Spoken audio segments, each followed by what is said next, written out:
সাবেক সংস্কৃতি উপদেষ্টা মোস্তফা সরোয়ার ফারুকীকে প্রশ্ন করার কারণে 3 জন সাংবাদিক ভাই চাকরি হারিয়েছিলেন।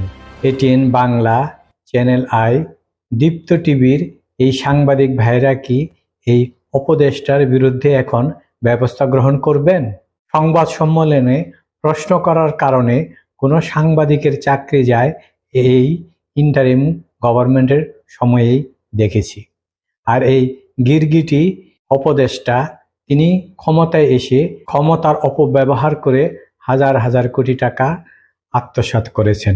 গত বছরের এপ্রিল মাসের শেষ দিকে একটা সংবাদ সম্মেলনে প্রশ্ন করার কারণে তাদেরকে চাকরিচ্যুত করা হয়। এর আগে তাদের অফিস ঘেরাওয়ের হুমকি দেওয়া হয়। এ কারণে কিন্তু দীপ্ত টিভির সংবাদ প্রচারই সে সময় বন্ধ হয়ে যায়।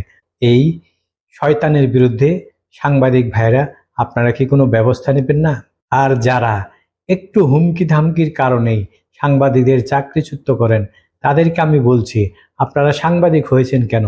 মেরুদণ্ড না থাকলে সাংবাদিক হওয়ার কোনো দরকার আছে?